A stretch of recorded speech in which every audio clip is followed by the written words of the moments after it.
Oi, pessoal, tudo bem com vocês? Essa é a nossa primeira aula, então, da disciplina de Ecologia de Comunidades e Ecossistemas. Vocês já têm disponível na plataforma Moodle a apresentação da disciplina e o cronograma também. E essa disciplina eu divido com a professora Cristiane Jurinitz e eu vou trabalhar com vocês a parte inicial da disciplina, que é a parte de comunidades, e depois a Cris vai trabalhar com vocês a parte de ecossistemas. E eu vou começar falando hoje alguns conceitos básicos, relembrando algumas coisas com vocês de outras disciplinas que vocês já fizeram, que abordam aspectos ecológicos. E vou começar essa aula falando para vocês que em cada aula, essa foto inicial do plano de fundo da aula vai ter algum significado interessante assim para a gente abordar em outros pontos da disciplina. Vocês estão vendo aí uma foto lá do Promata e vocês estão vendo a estrada, né, a estrada principal do Promata aqui, que leva até a nossa sede. E vocês estão vendo que em volta da estrada tem uma floresta bem fechada, aqui à direita e à esquerda mais ou menos, né? E aqui tem uma clareira grande aqui, que está entrando um monte de luminosidade aqui nessa estrada. Eu gostaria que vocês depois dessa aula voltassem para essa primeira imagem aqui e pensassem nos conceitos que a gente falou, que a gente vai falar, né? Nessa aula, principalmente os de habitat, nicho ecológico, e filtros ambientais que a gente vai falar no finalzinho da aula. Imaginem que tem plantas que são super bem adaptadas ou que preferem, né, essa borda de floresta aqui, onde tem essa luminosidade muito forte aqui. E tem outras plantas, por exemplo, que são típicas do interior da floresta, né? E ainda a gente tem plantas que são típicas dessa faixa, do lado da estrada, dessa faixa marginal aqui da estrada, tem plantas que só ocorrem ou ocorrem em abundância muito maior aqui. Então pensem nisso na questão dos conceitos de nicho, de habitat e de filtros que a gente vai falar na aula de hoje, certo? Vamos lá. Mas a gente vai começar revisando coisas mais amplas, né? O que é biodiversidade? Né? Vocês são biólogos em formação e vocês são os cientistas que, na verdade, trabalham com biodiversidade. A função do biólogo é essa, né? Claro que a nossa profissão hoje em dia é muito mais ampla, né? Tem pessoas que vão trabalhar com genética, com biologia molecular, com bioquímica e tal, mas tudo isso tem a ver com biodiversidade, né? A gente sempre tem um organismo por trás do que a gente está estudando, mesmo que a gente estude só uma partezinha minúscula dele, às vezes uma molécula, né? No fim é a biodiversidade. Como que a gente conceitua a biodiversidade? Vocês vão ver em livros de ensino médio e tal, e botarem no Google biodiversidade, vocês vão ver conceitos amplos, assim como a diversidade da vida na Terra, etc. Tem uns conceitos mais pragmáticos e importantes que você tem que conhecer, que são esses dois aqui, que é um conceito clássico do Wilcox, de 82, que é um dos conceitos que é mais citados aí na literatura, em livros texto, né, de ecologia, que é a variedade de formas de vida em todos os níveis dos sistemas biológicos. Então vejam o que eu comentei com vocês antes, né? Eu trabalho com molecular e tal, bom, isso tem a ver com biodiversidade também. Eu trabalho com ecossistema, uma coisa que é difícil até da gente estabelecer uma comparação assim rápida com o que é o nível molecular e o ecossistêmico, de tão dispar que é isso, né? Mas tudo isso está dentro do conceito de biodiversidade. O conceito da ONU, da Organização das Nações Unidas, que é um conceito utilizado em vários documentos oficiais que tem relação com proteção da biodiversidade, por exemplo, é esse aqui, que é a variabilidade entre organismos vivos de todos os ambientes, incluindo terrestres, marinhos e outros ecossistemas aquáticos, água doce também, etc. Né? Vejam aqui, e os complexos ecológicos dos quais eles fazem parte. Isso inclui a diversidade dentro das espécies, entre as espécies e a diversidade de ecossistemas também. Vocês vão entender o que é diversidade de ecossistemas lá quando vocês trabalharem com a Cris mais para o fim do semestre. A gente vai trabalhar bastante com a ideia de diversidade entre espécies nessa disciplina, porque é uma disciplina de comunidade. A gente já vai entender por quê. Então, a biodiversidade, pensando naquele conceito ali, a gente pode tomar aquele conceito para nós como o mais simples possível, esse primeiro do Wilcox, né, da variedade de formas de vida em todos os níveis de organização, mas a biodiversidade tem uma relação com outros conceitos que são importantíssimos da gente revisar aqui. Nós temos grandes agentes de mudança, que em inglês o termo é drivers. Não tem uma tradução boa para drivers, né? Mas drive quer dizer dirigir, né, em inglês, né? Então são fatores que dirigem ou que criam um caminho ou levam a biodiversidade da Terra no sentido que a gente conhece hoje, né? Esses fatores são o clima, o uso da terra é como as pessoas usam a terra, e isso é importante que vocês entendam que modernamente o conceito de ecologia e de biodiversidade em geral inclui o homem, né, como parte desse conceito todo, porque até bem pouco tempo a ciência removia o homem, né, e o seu papel como driver, como promotor, como agente de mudança na biodiversidade, né? Mas é importantíssimo a gente estudar o homem como um elemento desse sistema todo. A composição atmosférica é fundamental. Quem já fez disciplinas com o Leandro ou comigo de morfologia de plantas, a gente fala bastante da influência da composição atmosférica de gás carbônico, principalmente da concentração de gás carbônico em atributos da flora do planeta Terra. A gente vai falar isso em outros momentos do curso de vocês.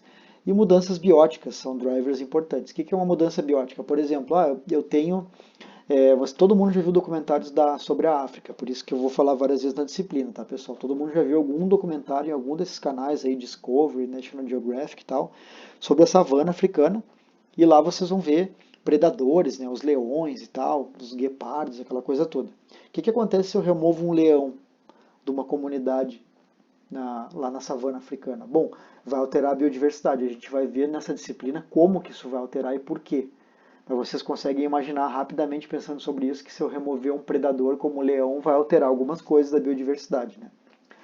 Só que a biodiversidade, além de ser influenciada por esses drivers aí, ela influencia ou produz padrões no nível de ecossistema, que vocês vão ver com a Cris, e eu não vou entrar em detalhes agora o que é cada coisa, mas produtividade primária é tudo que um ecossistema produz em termos de biomassa, que são as plantas, né? As plantas convertem energia luminosa em energia química no processo de fotossíntese e conseguem fixar o carbono inorgânico do ar, do gás carbônico, né, da nossa atmosfera, em carbono orgânico na madeira e outros tecidos, né, e no amido, antes disso tudo, né.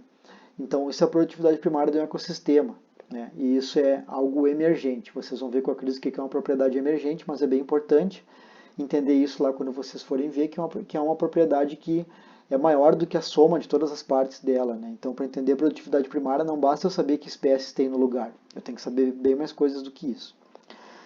Transferências tróficas, a gente vai ver que as teias tróficas, vocês vão ver isso com a Cris, mas além que as teias tróficas são aquela grande rede que interliga produtores e consumidores de biomassa em todo o planeta, né? É um processo importantíssimo. A ciclagem de nutrientes, vocês já ouviram falar disso aqui.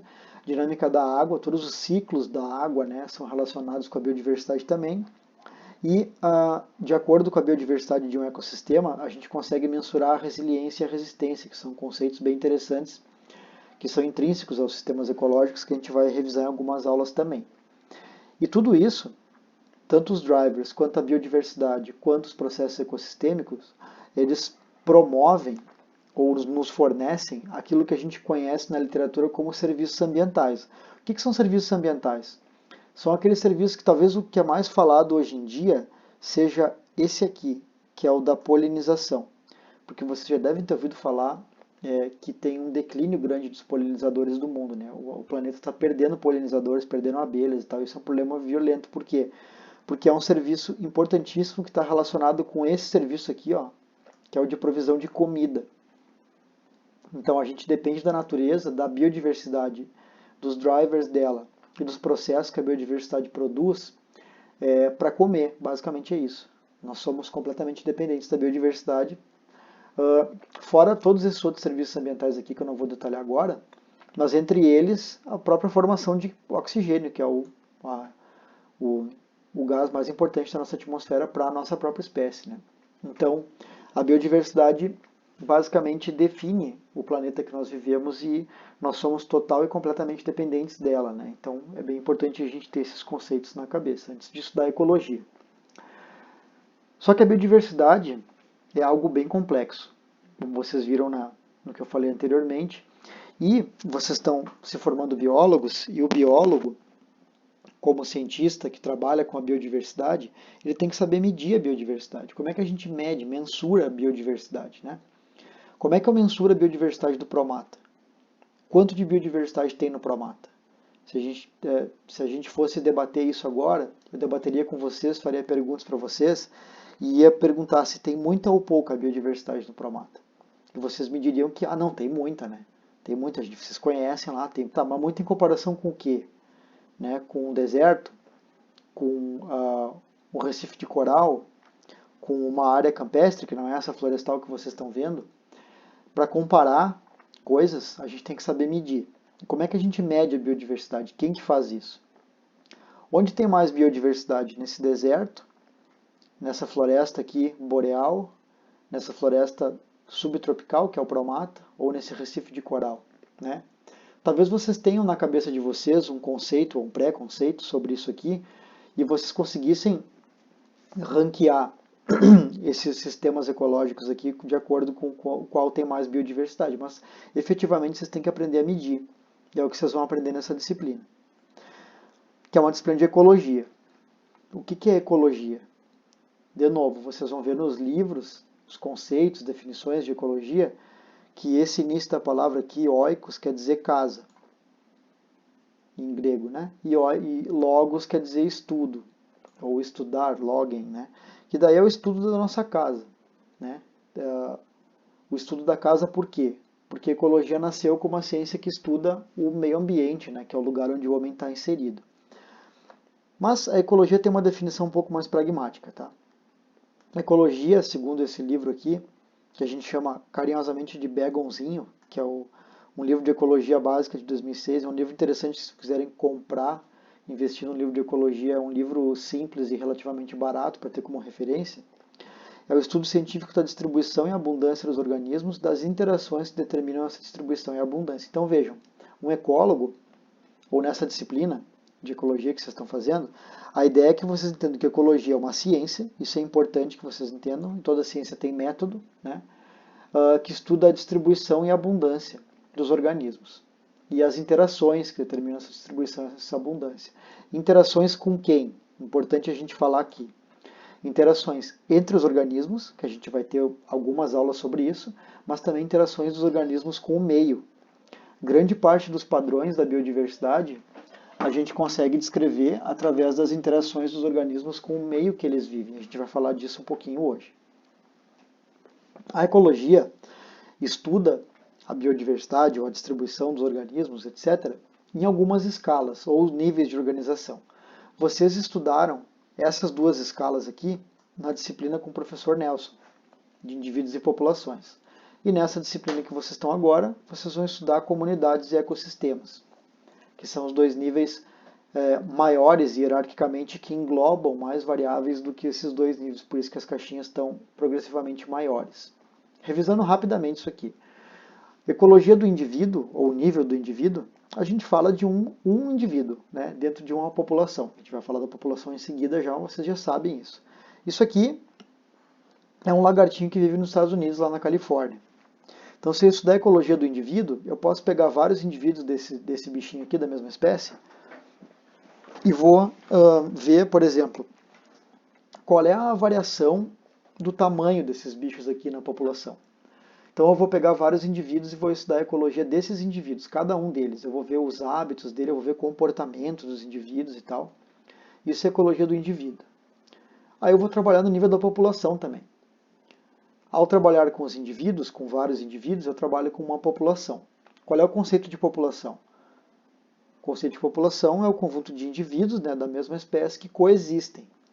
A palavra coexistir engloba tempo e espaço, que é importantíssimo, né? Populações são, pelo menos, não necessariamente exatamente no mesmo lugar, né, porque existem metapopulações, mas as populações são interligadas, né, ou são um conjunto com fragmentos interligados no espaço e no tempo, onde tem trânsito e fluxo gênico, né, entre os indivíduos. Isso aqui é uma população, são vários indivíduos.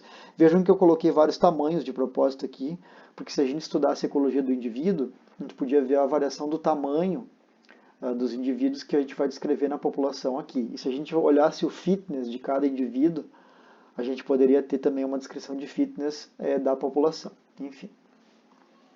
E comunidade? O que é comunidade, né? Bom, nós vamos pegar um exemplo para definir o que é comunidade. Talvez alguns de vocês conheçam esse termo litter em inglês. Litter em português até se traduz isso para liteira, mas o termo mais usual é serrapilheira ou serrapilheira com só um R, eu uso dois. Serrapilheira é esse resíduo de folhas que cai numa floresta que fica junto ao solo, na parte logo acima do solo de qualquer floresta do mundo. E essa serrapilheira aqui tem toda uma biodiversidade nela, de vários tipos de organismos que usam esse substrato aqui. Claro, organismos pequenos, né? Artrópodes em geral e alguns outros invertebrados também. Além de vertebrados que predam esses artrópodes e tal. Daí eu posso trabalhar com comunidades de serrapilheira. O que é uma comunidade de serrapilheira? Eu vou pegar com um coletor de serrapilheira, que é esse quadrado aqui. Eu vou tirar tudo que tem aqui até o nível do solo e mais um pouquinho do solo junto e vou botar nesse pote aqui. Ó. Tudo que eu tiro daqui eu vou botar aqui. Tem um monte de biomassa morta das árvores, mas também tem vários organismos aqui. Né? Esse monte de organismo aqui é o que a gente vai ver, que vai ser o nosso conceito de comunidade. Quando eu trio aquela amostra, eu encontro esses bichos aqui. Eu encontro um monte de bicho. Eu encontro aranhas, formigas, um gastrópodozinho, aqui um piolho de cobra, né, um miriápoda. O que é isso aqui? Isso aqui é uma comunidade. Então, o que é uma comunidade em termos conceituais? É um conjunto de várias populações. Eu tenho as populações dessa aranha, eu tenho a população dessa formiga aqui, eu tenho a população dessa outra formiga aqui, eu tenho a população de gastrópodes, eu tenho a população desse miriápodo aqui. Essas populações coexistem. Eu peguei elas no mesmo lugar, no mesmo tempo. Isso é o conceito de comunidade. O que é o conceito de habitat? Agora a gente começa a entrar no conteúdo da disciplina propriamente dita, tá, pessoal? O que é habitat? Habitat é um conceito fundamental em ecologia, que vocês já devem ter visto alguma coisa na disciplina de indivíduos e populações, porque tem relações importantíssimas da população com o seu habitat, né? Mas a gente vai revisar um pouquinho. Por exemplo, o que vocês estão vendo aí é um habitat. Que tipo de habitat é esse? Isso é um recife de coral, né? É um habitat marinho, nesse caso aqui, né? E tem várias populações aí de peixes, né? Formando essa comunidade toda aí, de vários organismos. Eu tenho aí poríferos, eu vou ter alguns quinidários, eu vou ter várias espécies de peixes, etc. Então, nessa comunidade utilizando esse habitat aí. Isso aqui é uma floresta tropical, típica. Isso é um habitat. Mas aí vocês poderiam questionar que não tem só um habitat aí. Por exemplo, eu tenho árvores aqui, e aqui eu tenho um curso d'água, né? São habitats diferentes, né? Eu tenho uma floresta aqui que é um habitat e aqui eu tenho um curso d'água, é outro habitat, né? Quais organismos vão usar esse curso d'água aqui? Ah, anfíbios, outros invertebrados específicos e típicos desses cursos d'água, né? E a floresta? Bom, quem vai usar a floresta? Bom, vai ter bichos aqui, alguns animais vão usar e tal. Vai ter árvore, obviamente, vai ter outras espécies herbáceas, arbustivas de plantas que não vão usar esse habitat aqui. Então, o conceito de habitat pode variar um pouquinho também, não é todo o sistema que a gente está vendo aqui. E esse deserto, isso é um habitat? Sim, isso é um habitat. Em termos amplos é um habitat, né? Se a gente comparar ele com uma floresta tropical, é um habitat que tem uma restrição super grande, né, em termos de biodiversidade, da presença de vida aqui, porque instintivamente a gente sabe que é muito mais difícil viver num habitat desse, né? É um habitat mais restritivo em termos de disponibilidade de recursos, né, para a vida. Eu posso ainda categorizar microhabitats aqui. O que eu categorizei, esqueci de falar aqui para vocês, são microhabitats diferentes, né? Então eu tenho aqui o microhabitat que é a rocha. Nessas rochas eu vou ter líquens, eu vou ter algumas plantas que só ocorrem na rocha também. Eu vou ter animais que usam essa rocha aqui, muito mais do que a parte de areia, né? Eu tenho essas moitas aqui, essas toceiras de gramíneas aí que formam vegetação nessa área. Isso é um habitat para vários artrópodes, né? Para vários artrópodes. Então, pessoal, o habitat basicamente é onde os organismos vivem, né? É onde os organismos são encontrados na natureza. Então, o conceito é literalmente esse, onde o organismo vive. Claro que a gente pode desenvolver mais, né? O habitat, então, é a área definida onde o organismo encontra alimento, abrigo, proteção e condições para reprodução. Ou seja, o habitat é o local onde o organismo consegue completar os seus ciclos de vida, né? Ou cumprir o seu papel. Tem gente que fala também na literatura isso. Então, o habitat é definido por fatores abióticos, principalmente, como condições de solo, umidade, luz, temperatura e pressão. Então, esse deserto aqui, ele é definido por uma condição de umidade que é muito diferente das condições de umidade dessa floresta, concordam? É totalmente diferente.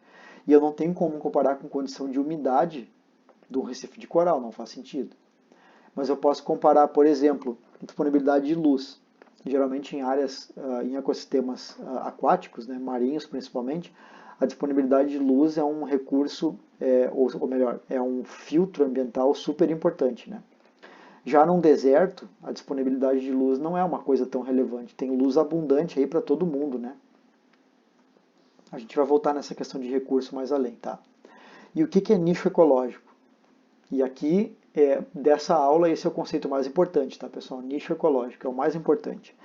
É o erro mais comum, e não só de alunos, não de vocês, tá? De quem está fazendo essa disciplina, o erro de ecólogos em geral, inclusive ecólogos formados e tal, é confundir em determinados momentos nicho com habitat. Por exemplo, se vocês estão olhando essa imagem aqui, tá? E vocês sabem que tem um roedor que ocupa essa área aqui, que ocupa essas moitas aqui. É bem comum o pessoal falar, ou vocês lerem, inclusive em livro, tá? Na literatura tem isso, né? Ah, não, porque aquele ratinho lá, ele foi extinto localmente porque ele foi caçado pelas populações humanas e tal. E daí ele liberou um nicho, e daí esse nicho aqui tá vago. Então o pessoal aponta para esse lugar onde que o rato utilizava, né, como recurso para suas tocas, por exemplo, para forragear, como nicho. Isso aqui não é nicho, pessoal, isso aqui é habitat, é o local onde o animal vive. A gente vai ver que o conceito de nicho é mais amplo e, claro, por conseguinte, é mais complexo, tá? O que é nicho ecológico, então? Vamos ver exemplos, tá? Isso aqui é um nicho considerando uma dimensão só. Tá? A gente vai ver que o nicho é algo multidimensional. Então a dimensão aqui é a temperatura em graus Celsius aqui. Maravilha. Então imaginem um habitat qualquer, tá? Não, qualquer não, esse aqui é bem específico. Isso aqui é uma montanha. Imaginem que é uma montanha assim, tá? Uma montanha. E tá aqui a variação de altitude, ó, em metros, estão vendo? E aqui tem espécies, ó. E aqui tem espécies. Ocorrência de espécies naquelas faixas de temperatura. Obviamente que quanto mais alto na montanha, estão vendo aqui, quanto mais para cima na montanha, menor vai ser a minha temperatura, né? Porque montanhas com, claro, aqui tem 2.600 metros, né? E o nível mais baixo é 80. Quanto mais alto uma montanha, mais frio eu vou ter. O que é isso aqui? Isso aqui é o seguinte, pessoal. A ideia é que essas espécies aqui são espécies de planta, tá? Citrus limonum é o limão, por exemplo, tá? Tem vários aqui, não importa agora quais são essas espécies aqui. Isso aqui é na Europa, tá? A ideia é que as espécies ocorrem em apenas uma faixa de temperatura. Olhem aqui o limão, Citrus limonum. Onde que eles encontraram essa planta na natureza? Encontraram numa faixa que vem daqui até aqui de temperatura. Ou seja, vai até perto de 30 graus a temperatura, mas é só a partir desse ponto aqui, mais ou menos olhando ali para baixo, que seriam uns 16, 17 graus, né? Então vejam, isso aqui, ó, esse risquinho aqui mostrando a ocorrência de citros, é onde que foi encontrado na natureza essa planta em termos de temperatura. O pessoal não encontrou nenhum indivíduo de citros numa temperatura de 10 graus, que seria aqui, por exemplo. Não encontrou nenhum.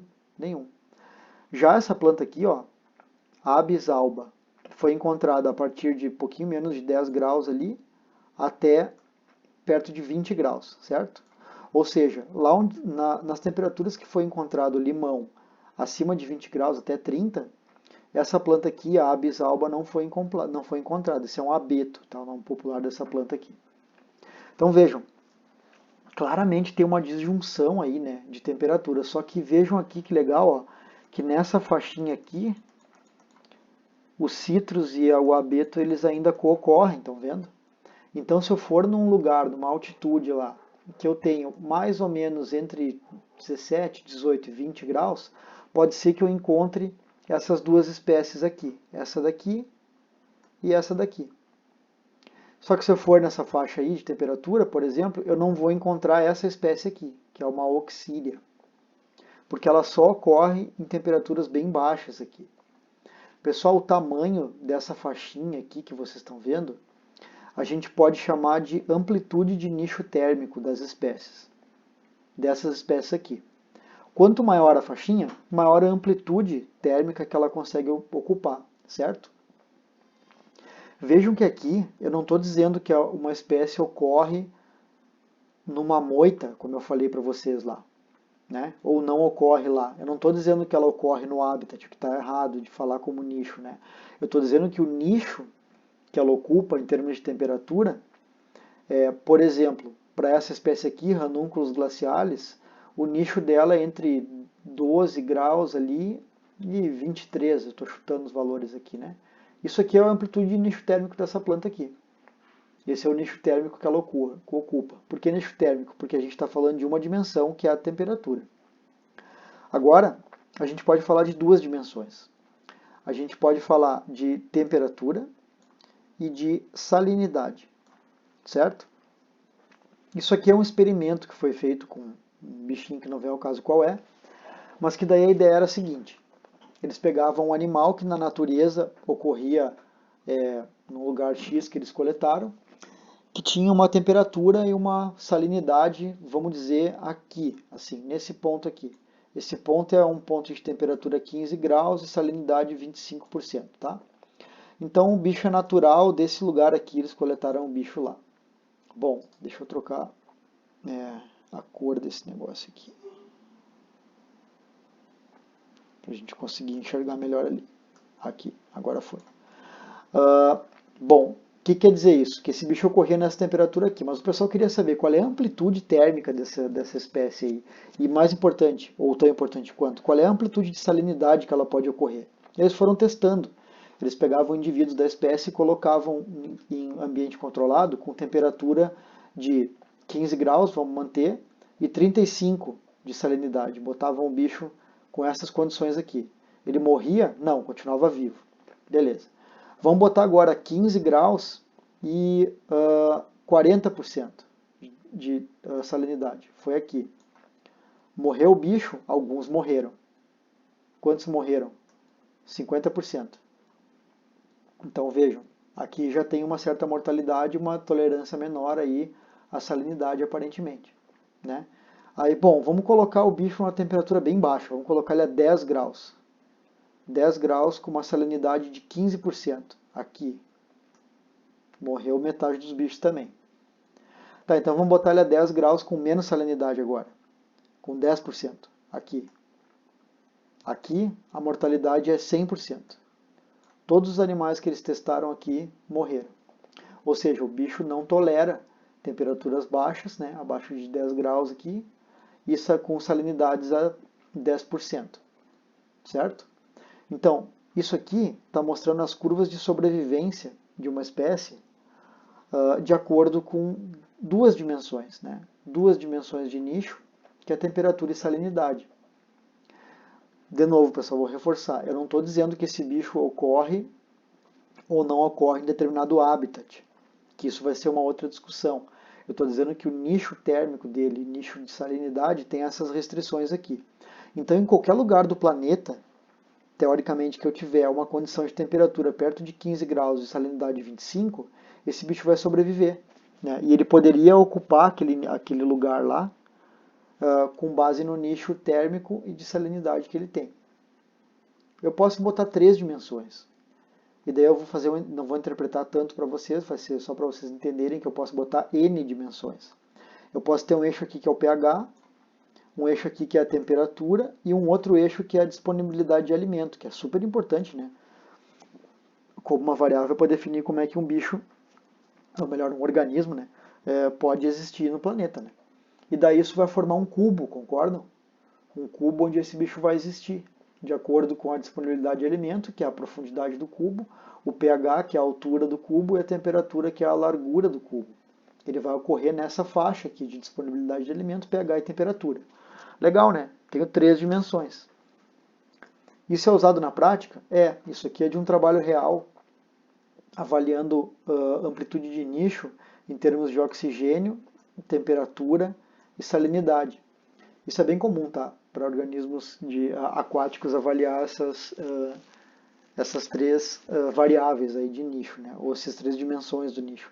Onde vocês estão vendo um volumezinho é onde esse bicho ocupa nicho. Vejam que legal, aqui dá para entender o que é ocupar nicho. Né? O que ele ocupa de nicho? Ele ocupa de nicho, ou seja, ele pode existir nesse lugar aqui, ó. Ou melhor, não, desculpem, não é nesse lugar. Nessa amplitude de nicho aqui. O que é essa amplitude de nicho aqui? É 5% de oxigênio, temperatura perto de 0 grau aqui, pelo jeito, né? Porque para lá, não, 0 não, desculpem, deve ser perto de 15 graus aqui, e salinidade perto de 15%. Então vejo que isso aqui mostra quanto que o indivíduo ou a espécie tolera em termos de quantidade de oxigênio por percentual, temperatura e salinidade.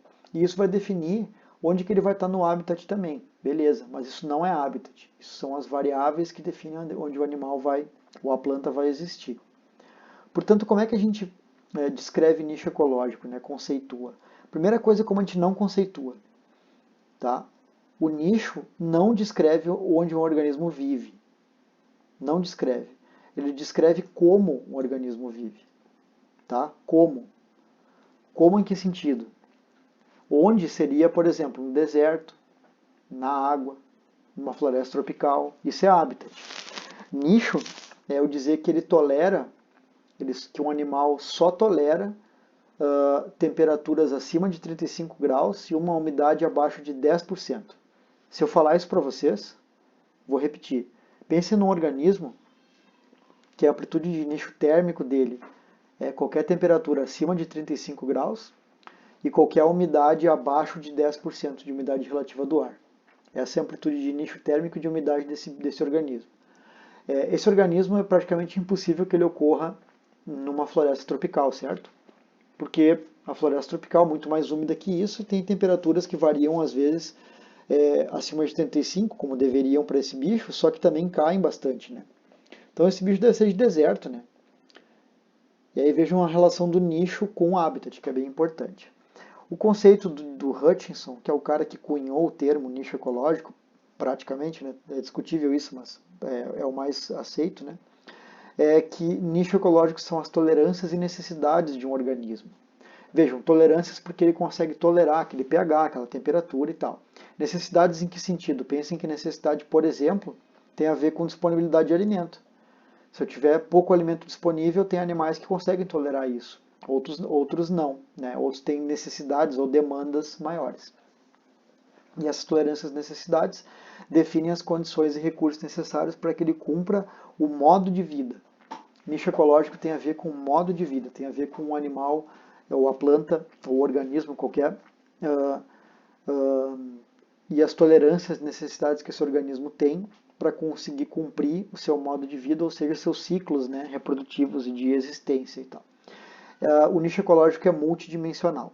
Um termo que vocês vão encontrar na literatura, se eu não me engano no livro do Odum, que está na literatura, nas referências da disciplina ali, é que o nicho ecológico é um hipervolume. Hipervolume é um termo que se usa na física bastante, né? É o hipervolume porque é um volume que ele é n-dimensional.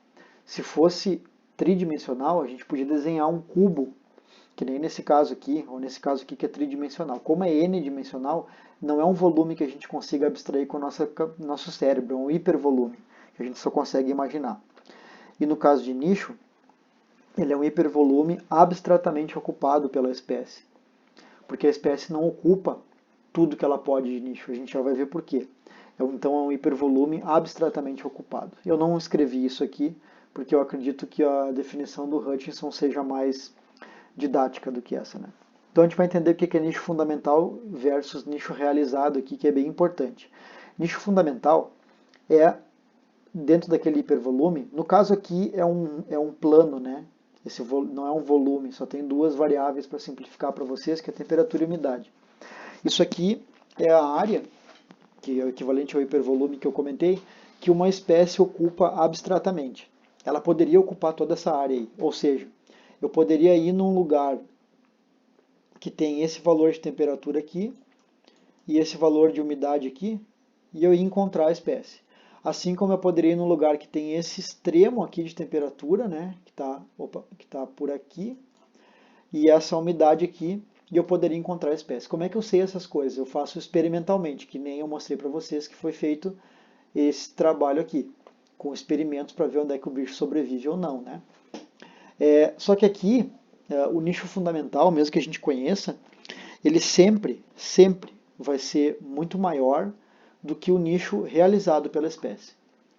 O nicho fundamental é onde ela poderia ocorrer, onde ela poderia ocorrer. O nicho que ela poderia ocupar. O nicho realizado é o nicho que ela ocupa de verdade na natureza. Então, se eu for, na verdade, na natureza, num lugar que tenha essa temperatura e essa umidade, eu posso não encontrar a espécie. E aqui também ela pode sobreviver, mas eu não vou encontrá-la ali.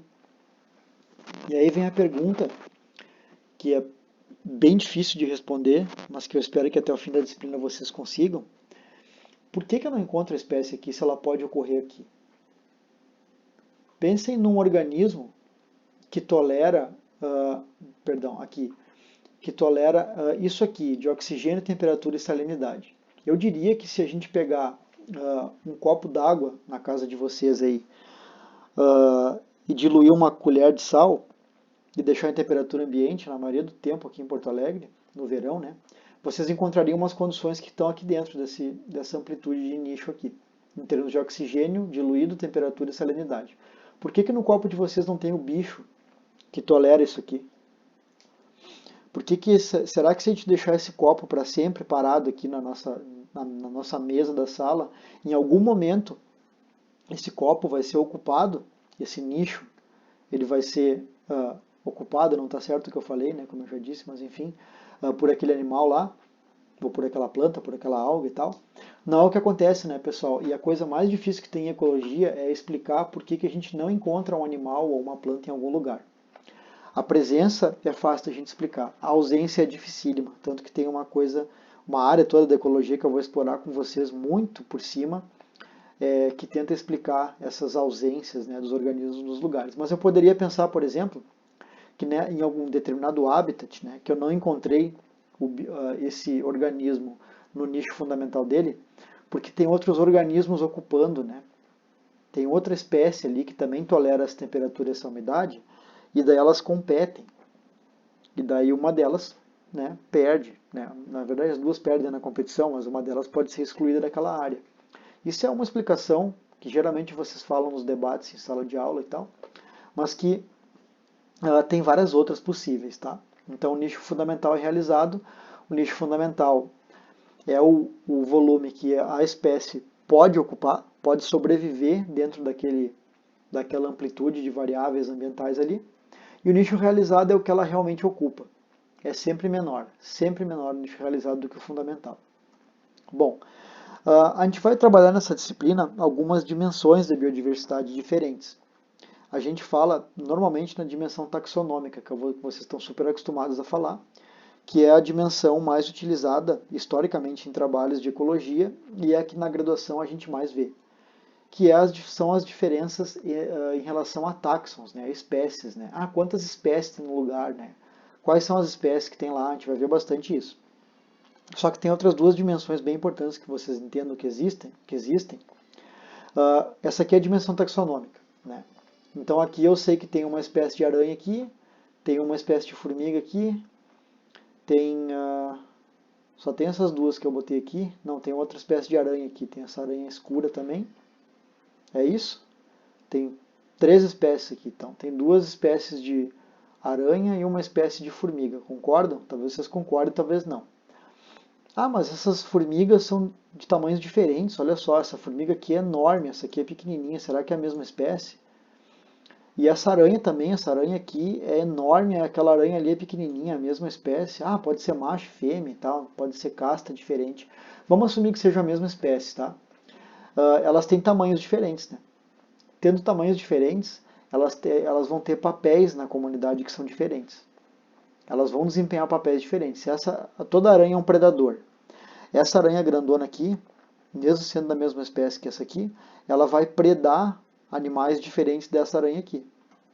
É provável que essa aranha aqui, ela seja um predador dessa formiga menor.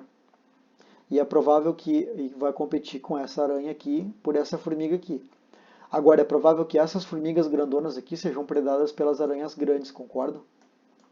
O tamanho, pessoal, do indivíduo, ou o tamanho médio da espécie, é o que a gente chama de um atributo funcional importantíssimo, porque o tamanho de uma espécie ou de um indivíduo dentro da espécie influencia o papel daquela espécie ou daquele indivíduo na nossa comunidade.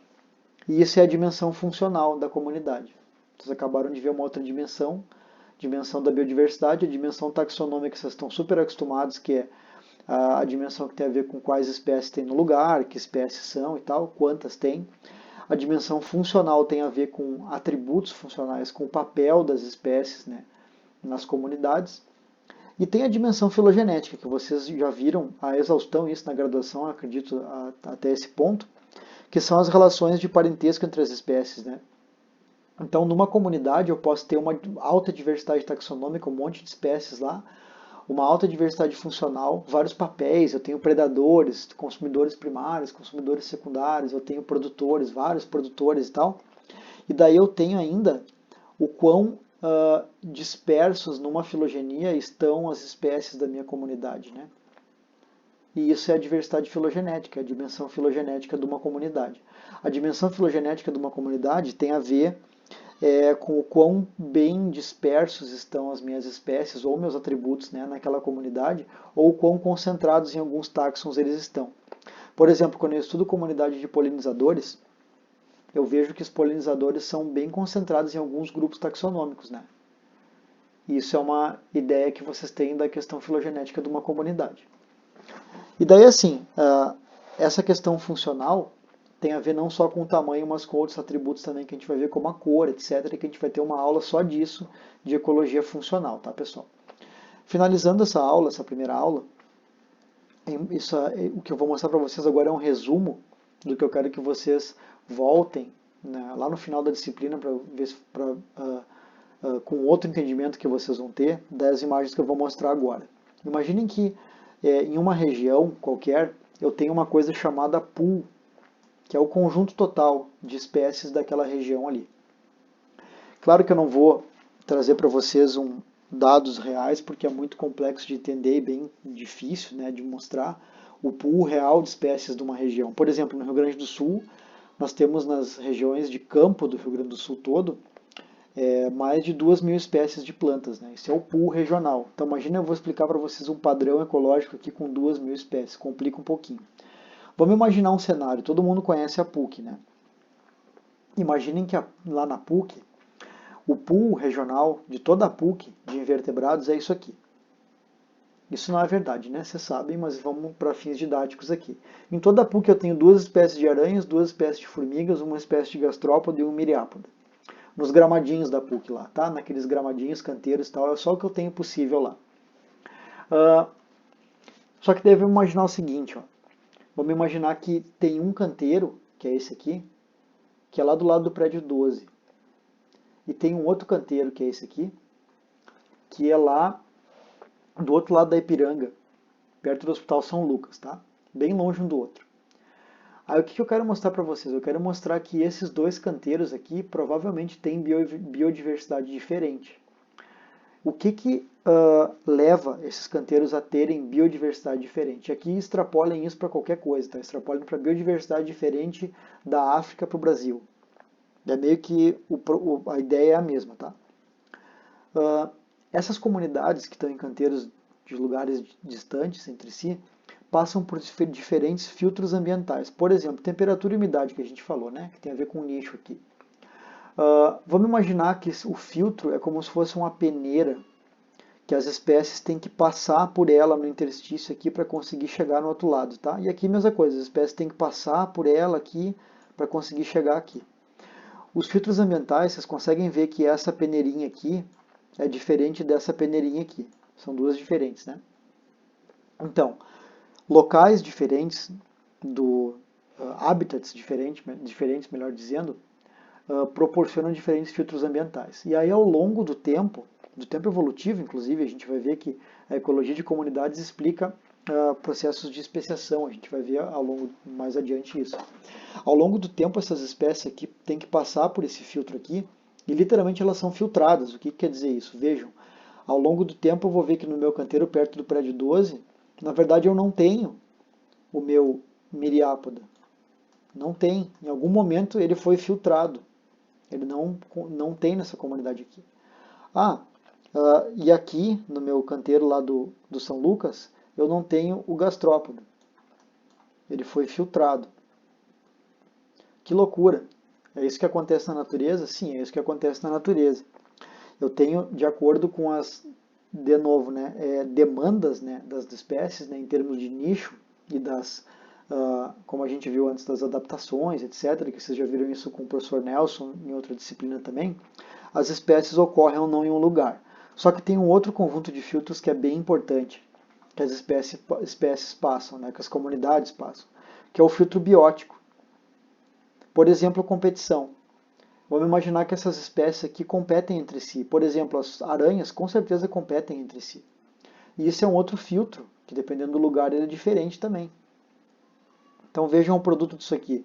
Aqui, na comunidade do prédio 12 lá, eu tenho as duas espécies de aranha. Mas na comunidade lá de São Lucas, uma das aranhas foi filtrada, foi selecionada, não está na minha comunidade lá. Assim como uma das formigas. Aqui eu não tenho essa formiga preta e aqui eu não tenho a formiga maior aqui. Então vejam as comunidades diferentes aqui, né?